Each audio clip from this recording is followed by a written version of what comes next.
வணக்கம் என் இனிய தமிழ் மக்களே. கற்று கரவை கணங்கள் பல கறந்து செற்றார் திரளறிய சென்று செஞ்செய்யும் குற்றம் ஒன்றில்லாத கோவலர்த்தம் பொற்கொடியே, புற்றவர்க்குள் புனமையிலே போதராய் சுற்றத்து தோழிமார் எல்லாரும் வந்து நின் முற்றும் புகுந்து முகில்வண்ணன் பேர் பாட சிற்றாதே பேசாதே செல்ல பெண்டாட்டினி எட்டு குறுங்கும் பொருளேலோர் எம்பாவாய். கன்றுகளோடு கூடிய பசுக்களிடமிருந்து பால் கற்பவனாகவும் தங்களை பகைத்தவர்களை எதிர்த்து நின்று போரிடும் தன்மை உடையவனும் மாசு மறுவற்றவனுமான கோபாலனை தழுவ துடிக்கின்ற பொற்கொடியே, புற்றில் இருக்கும் பாம்பின் படத்தை போன்ற அருகுலை உடைய மயில் போன்றவளே, நம் சுற்றுப்புறத்தில் உள்ள எல்லா தோழியரும் உன் வீட்டு வாசலில் வந்து கூடிவிட்டார்கள். அவர்கள் மேகவண்ணனாகிய கண்ணனை புகழ்ந்து பாடிக் கொண்டிருக்கிறார்கள். செல்வத்தையும் பெண்மையையும் புனிதமாய் காப்பவளே, இதையெல்லாம் கேட்டும் அசையாமலும் பேசாமலும் உறங்கிக் கொண்டிருக்கிறாயே, அர்த்தமற்ற இந்த உறக்கத்தினால் உனக்கு என்ன பலன் கிடைக்கப் போகிறது? புரந்தரதாசரின் பரம பக்தை ஒரு அழகான இளம்பெண். அவளது பெயர் லீலாவதி. தாசியாக இருந்தாலும் எப்பொழுதும் அவளது உதடுகள் புரந்தரதாசரின் பாடலை முணுமுணுத்துக் கொண்டே இருக்கும். ஒரு நாள் சுழன்றடிக்கும் மழை இடிமின்னல் அடித்தது. அப்போது வாசல் கதவை யாரோ தட்டும் சத்தம் கேட்டது.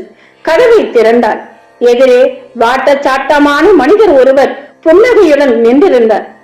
மழை உடலை நனைந்திருந்ததால் அவர் நடுங்கிக் கொண்டிருந்தார். அவள் உள்ளே வாருங்கள் சுவாமி என்று அவரை அழைத்துச் சென்று ஆசனம் ஒன்றில் அமர வைத்து மாற்றுடை ஒன்றை எடுத்து வந்து அவரிடம் கொடுத்தாள். பின்பு, சுவாமி, அந்த அறைக்கு சென்று உடை மாற்றி விட்டு ஓய்வெடுங்கள், நான் சாப்பிட ஏதேனும் கொண்டு வருகின்றேன் என்றார். மாற்றுடையை வாங்கிக் கொண்ட அவர் அதனை மாற்றிக்கொண்டார்.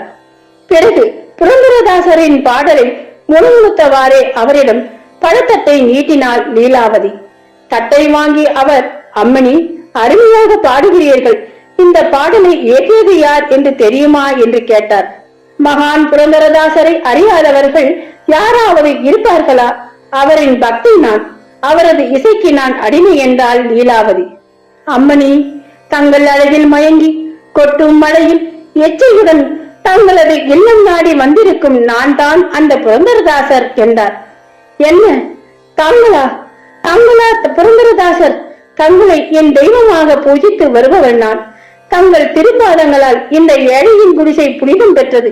எனினும் தாங்கள் கூறிய வார்த்தைகள் என்னை தீயாக சுடுகிறது.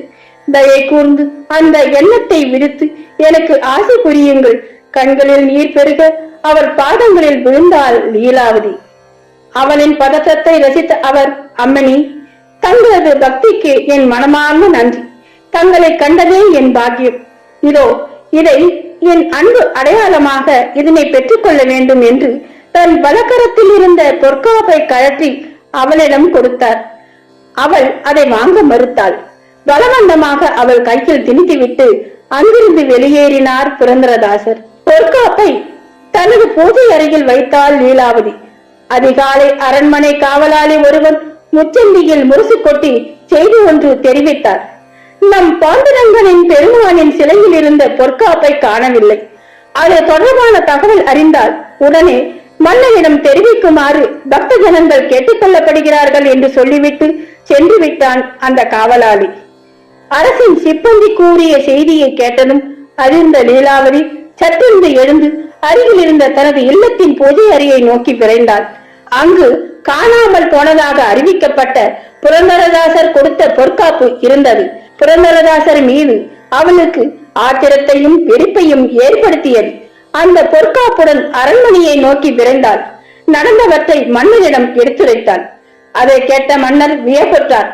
பண்டரிநாதனின் பக்தரான புரந்தரதாசரின் இந்த செயல் புதிராக இருந்தாலும் அவரை கைது செய்ய ஆணை பிறப்பித்தார்.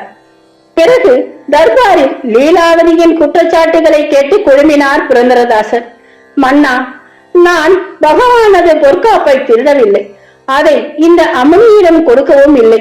முதலில் இவர் யாரென்றே எனக்கு தெரியாது. எல்லாவற்றிற்கும் மேலாக நேற்று நான் பண்டரிபுரம் செல்லவே இல்லை என்றார்.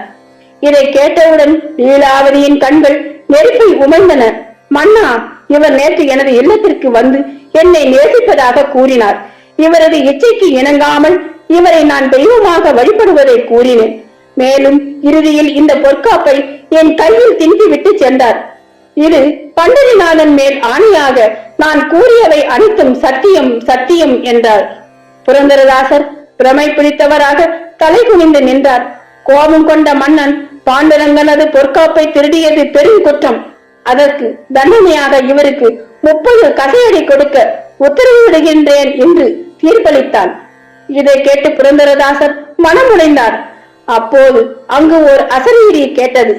மன்னா, கோயில் கதவு பூட்டியபடி இருந்தது என்று அர்ச்சகர் கூறியது உங்களுக்கு ஞாபகம் இல்லையோ?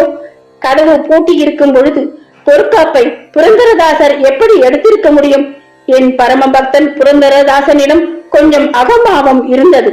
அதை போக்கவும் அவன் புகழை உலகறிய செய்யவுமே யாம் இவ்வாறு லீலாவதியின் இல்லத்திற்கு சென்றோம் என்று அசரீரி கூறியது. புரந்தரதாசர் ஆனந்த கண்ணீர் வடித்தார். மன்னரும் மற்றவர்களும் அவரின் பாதங்களில் விழுந்து வணங்கினர். ஜெய ஜெய விட்டல்லா பாண்டுரங்கா, ஜெய ஜெய விட்டல்லா பாண்டுரங்கா, ஜெய ஜெய விட்டல்லா பாண்டுரங்கா, சர்வமும் கிருஷ்ணார்ப்பணம்.